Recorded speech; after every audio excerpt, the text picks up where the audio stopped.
अब अक्सर मूवीज में ऐसा होता है कि हीरो हीरोइन की शादी के बाद मूवी ही खत्म कर दी जाती है। शादी के बाद की लाइफ दिखाई नहीं जाती कि तब क्या होता है। लेकिन आज इस मूवी को मैं एक्सप्लेन करने वाली हूँ, वो शादी होने से लेकर शादी के बाद तक की लाइफ को दिखाएगी, जिसमें बिल्कुल ऐसा ही होता है जैसा रियल लाइफ में होता है। हस्बैंड वाइफ की नोक झोंक, कभी प्यार तो कभी लड़ाई, जिसे आप भी एंजॉय करेंगे। इसीलिए टाइम गवाए बगैर बढ़ते हैं कहानी की तरफ। तो इस फिल्म की शुरुआत होती है हमारे हीरो को दिखाने से, जिसका नाम योंग मिन होता है। वो अपने दोस्तों को मैसेज करता है, कहता है कि मैं अपनी दोस्त मी को प्रपोज करने वाला हूँ, हम शादी कर लेंगे। जिस पर उसके दो दोस्त कहते हैं, अरे ना करना यार, शादी सिर्फ एक अजाब है और कुछ नहीं। जबकि एक दोस्त कहता है, कर लो शादी मेरे दोस्त, क्योंकि पहाड़ जैसी जिंदगी इंसान अकेले भी तो नहीं गुजार सकता ना। योंग मिन भी यही चाहता था। वो और मी पिछले 5 सालों से साथ थे, इसलिए अब योंग मिन चाहता था कि मैं इस रिश्ते को ऑफिशियल बना दूं। तो मी को प्रपोज करने के लिए वो उसे घर से बाहर वाले पार्क में बुलाते हैं। तब मिन ऐसे ही सोई हुई हालत में ही आ जाती है। योंग मिन उसे कहता है, देखो हमारे रिलेशन को 5 साल हो गए हैं और अब तो हम लड़ते भी बहुत हैं। जो सुनकर मिन को लगता है कि ये शायद मुझसे ब्रेकअप करना चाहता है, रिश्ता तोड़ना चाहता है, इसलिए वो उससे फिर से लड़ने लगती है और इस तरह एक बार फिर इनका झगड़ा हो जाता है। इस पर मजाक में योंग मिन कहता है, हर टाइम हम लड़ते रहते हैं, अब तो हमें ब्रेकअप कर ही लेना चाहिए। जो कहकर वो जाने लगा। तब ये देखकर मी लड़कियों वाली चीज करने लगती है, यानी वो रोना स्टार्ट कर देती है। अब योंग मिन तो मजाक कर रहा था, साथ ही वो उसे रोता हुआ भी नहीं देख सका था, इसीलिए तुरंत घुटनों की बल बैठकर उसे मनाता है और प्रपोज कर देता है। इस पर मी भी काफी खुश हो जाती है और ये दोनों शादी कर लेते हैं। सीन शिफ्ट होकर आता है इनकी शादी की फोटो को दिखाने से, जो इनके नए घर में लगी हुई थी, यानी ये सबसे अलग रहने लगी थी और हर नए कपल की तरह हंसी खुशी अपनी जिंदगी गुजार रही थी। अब मी एक आर्ट टीचर थी, जबकि योंग मिन एक सोशल वर्कर होता है। एक दिन योंग मिन से मिलने उसकी पुरानी कॉलेज फ्रेंड आती है। उसे देखकर योंग मिन अपने बाकी दोस्तों से मिलवाने ले जाते हैं और ये सब मिलकर काफी खुश हो जाते हैं, क्योंकि कॉलेज में ये बैंड मेंबर्स हुआ करती थी, जिसमें योंग मिन गाने लिखता था और उसकी दोस्त गाना गाया करती थी। अब भी योंग मिन को गाने और पोएम्स लिखने का बहुत शौक होता है और वो लिखता भी है। अब मी की बार बार कॉल आ रही थी, इसीलिए उसके दोस्त उसे चिढ़ाते हैं कि शादी के बाद तो हर हस्बैंड बीवी से डरता है, क्योंकि वो सर पर सवार जो रहती है, और मी की भी इसलिए कॉल आ रही है ना। इस पर योंग मिन कहता है कि नहीं, ऐसी कोई बात नहीं, मी बहुत अच्छी है, बहुत प्यार से रहती है, बहुत अच्छी बीवी है। अब योंग मिन मी को कॉल करते हैं, कहता है कि मुझे अपने दोस्तों को घर लेकर आना है। मी कहती है, आज नहीं प्लीज, मैं बहुत ज्यादा थकी हुई हूँ। योंग मिन कहता है, प्लीज मान जाओ आज ही। अब उसके बार बार कहने पर वो मान गई। तब योंग कहता है, गुड मेरी जान, अब खाना ऑर्डर कर दो, मैं इनको लेकर आ रहा हूँ। मी ऑर्डर करके जब खाने का इंतजार कर रही थी तो तभी यहाँ उनकी लैंडलेडी भी आ जाती है और ये दोनों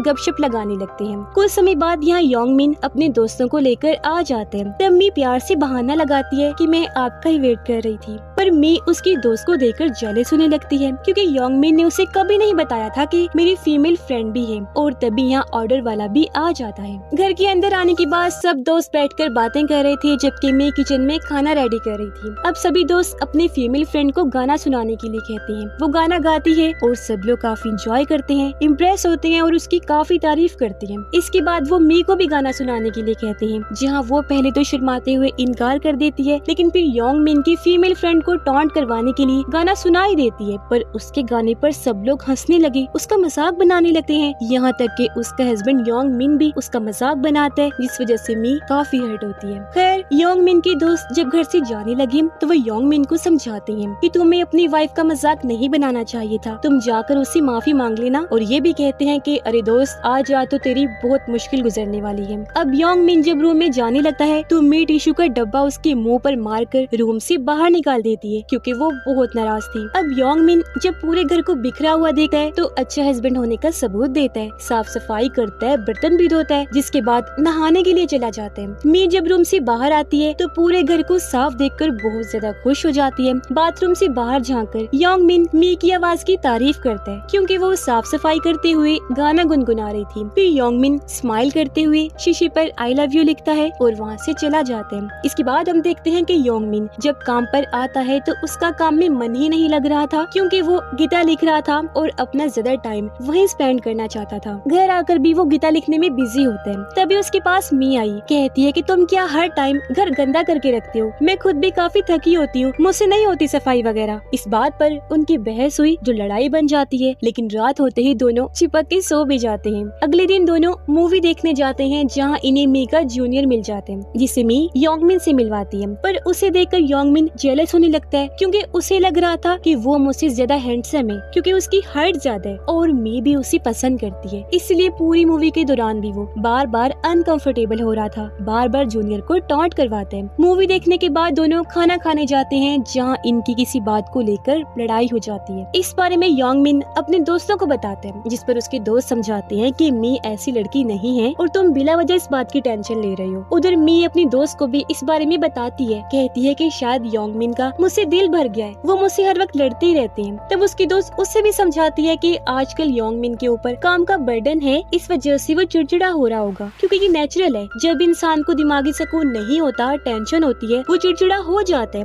इसलिए तुम्हें योंग मिन को समझना होगा। काम से योंग मिन जब घर जा रहा था तो बारिश होने लगती है, लेकिन जैसे वो अपनी गली में पहुंचता है तो मी को देखता है जो उसके लिए छतरी पकड़े खड़ी इंतजार कर रही थी। उसे देखकर योंग मिन बहुत खुश होता है और दोनों एक दूसरे से अपने अपने बर्ताव की माफी मांगते हैं और अपने घर आ जाते हैं। अगले दिन मी योंग मिन को मैसेज करके कहती है कि मैं अपनी मॉम के घर हूँ, जिस बात से योंग मिन को बुरा लगता है कि वो मुझे इन्फॉर्म किए बगैर ही चली गई। अब योंग मिन को उसकी वही सिंगर दोस्त मिलती है जिसके साथ वो बार में जाकर ड्रिंक करने लगता है। ये दोनों पूरी रात नशे की हालत में साथ रहते हैं, करीब भी आ जाते हैं। लेकिन जैसे अगली सुबह हुई योंग मिन घर वापिस आ जाते हैं, लेकिन उसे लैंड लेडी देख लेती है। उसने ये भी नोटिस कर लिया था कि योंग मिन नशे में है। तभी योंग मिन के पास उसकी दोस्त का मैसेज आता है। वो कहती है, मैं कल रात होने वाली हर चीज को भुलाना चाहती हूँ और तुमसे दोस्ती कंटिन्यू करना चाहती हूँ। योंग मिन कहता है ठीक है, मैं भी यही चाहता हूँ, जो कहकर वो सारे मैसेजेस डिलीट कर देते हैं। अगले दिन मी जब अपनी मॉम के घर से वापस आती है तो लैंड लेडी उसे कहती है, अच्छा ये तो बताओ कि तुम्हारा हस्बैंड ऐसी कौन सी जॉब करता है जहाँ सारी रात ड्रिंक की जाती है और सुबह घर आया जाता है। ये सुनकर तो मी का दिमाग ही खराब हो जाता है, क्योंकि योंग ने उसे बताया था कि मैं दोस्तों से मिलने के बाद घर वापस आ गया था, जबकि ये लैंड लेडी बता रही है कि वो सुबह वापस आया था। घर के अंदर आने के बाद वो काफी देर तक इस बारे में ही सोचती रहती है, फिर जाकर योंग मिन से इस बारे में पूछती है, लेकिन गहरी नींद में होने की वजह से वो इस बात का ठीक से जवाब नहीं देता, इसलिए मी इस बात को यही खत्म कर देती है। अगले दिन मी से ऑफिस में मिलने उसकी पुरानी क्लास फेलो आती है। ये दोनों बात करती हैं और मी उससे अपने एक फेलो संगू के बारे में पूछती है। मी की फेलो कहती है कि तुम उसके बारे में क्यों पूछ रही हो? तब मी उसे बताती है कि कॉलेज के टाइम में वो मुझे पसंद करता था, हमारा रिलेशन था, लेकिन फिर हमारा ब्रेकअप हो गया। तब उसकी फेलो बताती है कि आजकल वो एक म्यूजिक थिएटर में काम करता है। अब मी इंटरनेट से संगू के बारे में ऑनलाइन जानकारी निकालती है, उसके थिएटर का पता करके टिकट्स बुक करती है, फिर पार्लर जाती है, अच्छा सा हेयर डो करवाती है,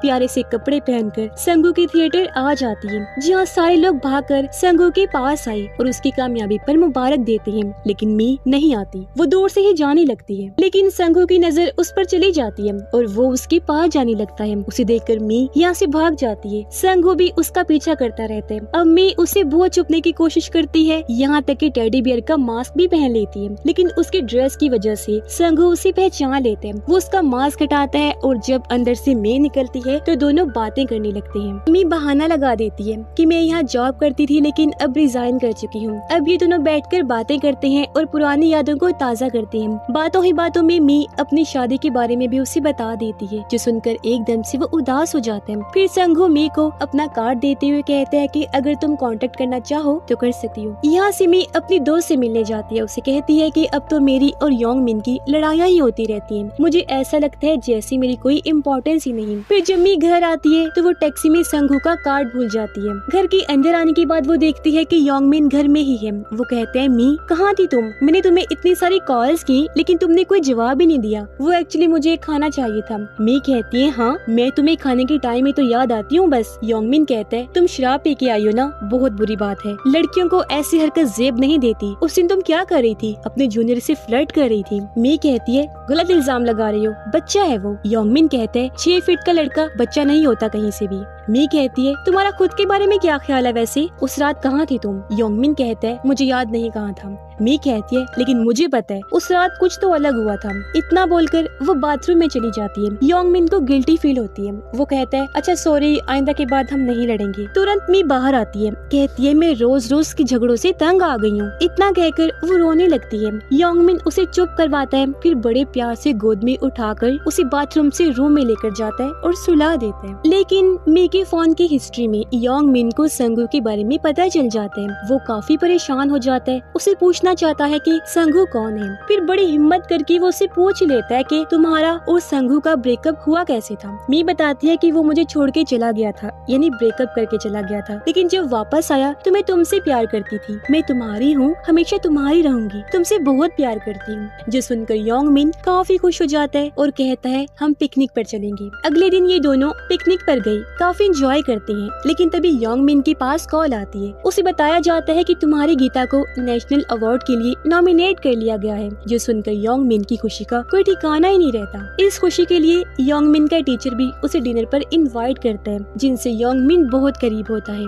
योंग मिन अपनी स्पीच की तैयारी करता है, जिसमें मी भी उसका साथ देती है। अवार्ड फंक्शन में उसे सबसे आगे बिठाया जाता है, जहाँ पर योंग मिन की फीमेल फ्रेंड भी मौजूद थी। इन दोनों को बात करते हुए देखकर मी को बहुत बुरा लगता है। फिर जब योंग मिन को अवार्ड दिया जाता है तो वो मे की सिखाई हुई लाइंस वहाँ बोलता है, लेकिन अवार्ड लेने के बाद अपनी फीमेल फ्रेंड के गले से लग जाता है। ये देखकर मी को बहुत बुरा लगता है और वो उठकर वहाँ से बाहर आ जाती है, जहाँ तभी योंग मिन की फ्रेंड भी आ जाती है। दोनों एक दूसरे को टॉन्ट करवाती है और मी घर आ जाती है। एक दिन योंग मिन को पता चलता है कि मेरे टीचर की मृत्यु हो गई है, जिस बात से वो बहुत ज्यादा दुखी हो जाता है। उसकी हालत में इसे देखी नहीं जा रही थी। वो उसके लिए अच्छे अच्छे खाने बनाती है और योंग मिन का बहुत ध्यान रखती है, लेकिन योंग मिन बहुत परेशान रहने लगा था। अब एक दिन मी उसे बताती है कि मेरे पेट में बहुत दर्द हो रही है, लेकिन वो इस बात पर भी ध्यान नहीं देता। फिर जब मैं दोबारा उसे दर्द का बताती है तो वो उसे डांट देता है कि मैं सारा काम भूल जाता हूँ जब तुम मुझसे बात करती हो। जो सुनकर मी को बहुत बुरा लगता है।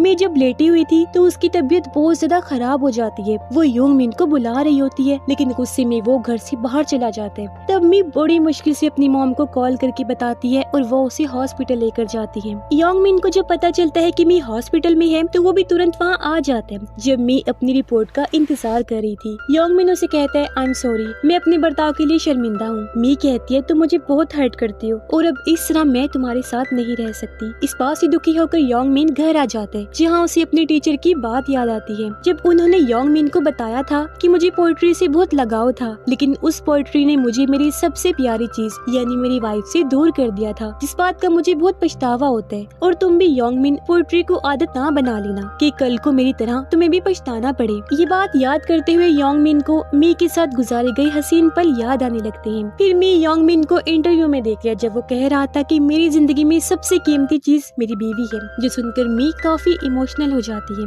अब योंग मिन उससे मिलने आता है और उसे बताता है कि मैं तुमसे बहुत मोहब्बत करता हूँ, तुम्हारे बगैर रहने का सोच भी नहीं सकता। और कुछ इस तरह इन दोनों का रिश्ता अच्छा हो जाता है। ये दोनों काफी खुश थे। और अब हम कुछ समय के बाद का सीन देखते हैं, जहाँ मी पेंटिंग बना रही थी और हम इधर इनके प्यारे से क्यूट से बेबी को भी देखते हैं। ये एक अच्छी हैप्पी फैमिली की तरह रह रहे होते हैं और कुछ इस तरह इस कहानी की भी यहीं पर हैप्पी एंडिंग हो जाती है। अच्छा, आपको क्या लगता है, शादी से पहले की लाइफ अच्छी होती है या बाद की? अपनी राय का इजहार जरूर कीजिएगा। And finally thanks for watching.